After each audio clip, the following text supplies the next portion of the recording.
Hello friends, मैं आपका दोस्त अमित कपूर अपने यूट्यूब चैनल नपासा में आप लोगों का स्वागत करता हूं। आज मैं हिंदी पाठ्य पुस्तक वसंत क्लास 6 चैप्टर नंबर 11 पढ़ाने जा रहा हूं, जो देखकर भी नहीं देख सकते हैं।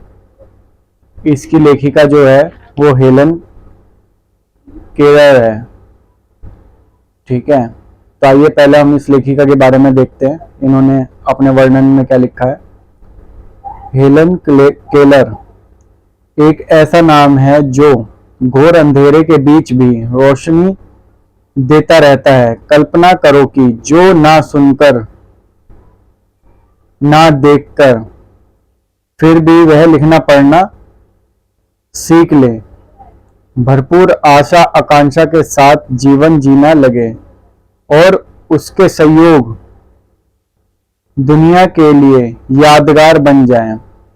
ऐसी थी हेलन केलर जब वे 1.5 वर्ष की थी। बचपन की एक गंभीर बीमारी की वजह से उनकी देखने और सुनने की शक्ति जाती रही, लेकिन उन्होंने हार नहीं मानी।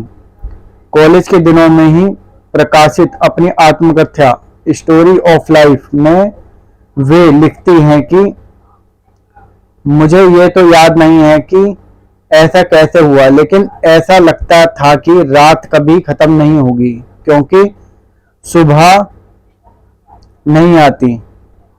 दुनिया की सभी भाषाओं में इस किताब के अनुवाद हुए हैं। इसके अलावा भी उनकी 10 बुकें और सैकड़ों लेख प्रकाशित हुए हैं। उन्होंने दुनिया भर में घूम घूमकर अपने जैसे लोगों के अधिकारों और विश्व शांति के लिए काम किया है। हेलन केलर भारत भी आई थी, मतलब वो बता रही है, जो लेखिका है वो जब 1.5 वर्ष की थी, जब उनके साथ कोई ऐसे हादसा या बीमारी हो गई थी जिनसे उनकी जो है देखने और सुनने की शक्ति जाती रही। फिर उसके बावजूद भी उन्होंने हार नहीं मानी और उन्होंने लिखना पढ़ना सीखा और पूरे विश्व में उन्होंने अपने ही जैसे लोगों के लिए घूम घूम कर विश्व शांति और उनके अधिकारों के लिए काम करा। और वह भारत भी आई थी और उन्होंने सैकड़ों लेख लिखे हैं। उन्हीं में से एक है जो देख कर भी नहीं देख सकते। तो आइए इस पाठ की शुरुआत करते हैं। कभी कभी मैं अपने मित्रों की परीक्षा लेती हूँ, यह परखने के लिए कि वह देखते हैं। हाल ही में मेरी एक प्रिय जंगल में सैर के लिए वापस लौट रही थी। मैंने उससे पूछा, आपने क्या देखा? मतलब जो लेखिका है उसकी मित्र जो है वो जंगल गई है और जंगल से वह लौट रही है, और जो लेखिका है वो जो है उसकी परीक्षा ले रही है कि भाई वो जंगल में गई है तो क्या देख कर आई है। तो जब वो अपनी सहेली से पूछती है कि भाई आपने जो है जंगल गए थे तो वहां पर आपने क्या देखा है, तो उसकी सहेली बोलती है कि मैंने जो है कुछ खास नहीं देखा है। वो मना कर देते। तो लेखिका बोलती है कि मेरे को उम्मीद थी कि मुझे ऐसा ही जवाब मिलेगा, लेकिन वो फिर अपने मन में सोचते हैं कि भला कोई 1 घंटे जंगल में जाए और वहां पे वो कुछ खास भी ना देखे और बिना खास देखे आ जाए। जबकि वह जब घूमने जाती है जंगल तो वह भोजपत्र के पेड़, चिकनी छाल और चीड़ की खुदरी छाल को स्पर्श करके पहचान लेती है। मतलब जो लेखिका है जब वो जंगल जाती है तो वहां पे जो चिकनी छाल है उसको छूकर महसूस करके और चीड़ की छाल को पहचान लेती है। और वसंत के दौरान टहनियों में नई कोमल कली खोज लेती है। ठीक है, मुझे लेखिका बताती है कि जब मतलब जंगल जो है वसंत ऋतु आती है तो जब वहां पे जो फूल खिलते हैं तो उनकी पंखुड़ियां भी उनको छूकर महसूस करना बहुत पसंद है कि वो मखमली होती है। ठीक है, उनकी जो घुमावदार बनावट है उनको महसूस करना से उन्हें अपार आनंद मिलता है। इस दौरान मुझे प्रकृति के जादू का एहसास होता है।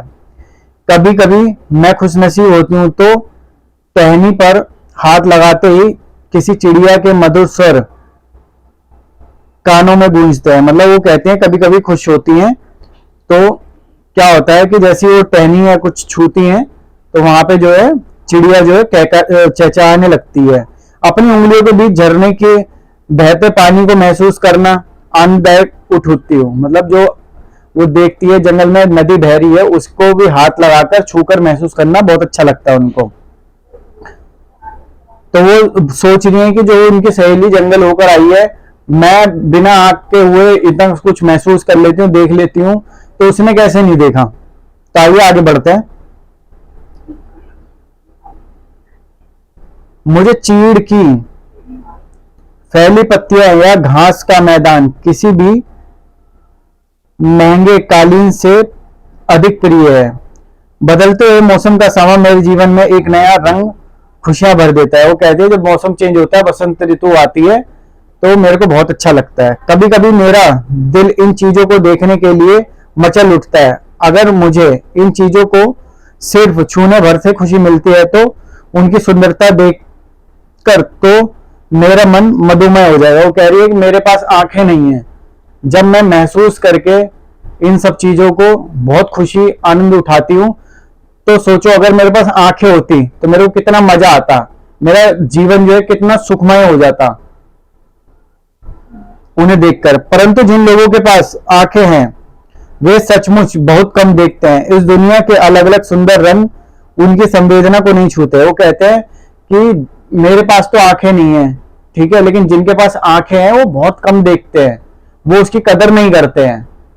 ठीक है, जैसे हमारे पास मोबाइल है, ठीक है, अगर हमारे पास मोबाइल ना होता तो हम उसकी कदर जानते। हमारे पास मोबाइल है तो हम उसकी कदर नहीं जानते, कहीं इधर पटक देते कहीं उधर पटक देते। मोबाइल ही तो है, क्या है। उनसे पूछो जिनके पास मोबाइल है ही नहीं। तो ऐसी वो बता रही जिनके पास आंखें नहीं है, ठीक है, तो उनसे पूछो आंखों की कदर क्या होती है। मनुष्य अपनी क्षमताओं की कमी कदर नहीं करता। वही बता रहे हैं कि मनुष्य जो है अपनी क्षमताओं की कदर नहीं जानता, वो हमेशा उस चीज को पाने की कोशिश करता रहता है जो उसके पास है ही नहीं, जो उसे मिल नहीं सकती। जो उसके पास है उसकी कदर कभी नहीं करता मनुष्य, उसके पास नहीं है। यह कितने दुख की बात है। दृष्टि ईश्वर का आशीर्वाद है, यह कोई साधारण चीज नहीं है, जबकि यह जिंदगी को खुशनुमा और इंद्रधनुष से रंग से भर देती है। वो कहते हैं कि ये जो आंखें हैं वो ईश्वर का अवतार है। वो किसी अंधे से पूछो कि उसके पास आंखें नहीं है तो उसने क्या खोया है, वो इस भरी भरी दुनिया को, इस प्रकृति को नहीं देख सकता है। तो इसी के साथ जो है इस लेसन खत्म होता है। तो उम्मीद करता हूँ ये लेसन आपको पसंद आया होगा। ऐसे ही मेरे चैनल से जुड़े रहिए और मेरे चैनल को लाइक एंड सब्सक्राइब करें। धन्यवाद।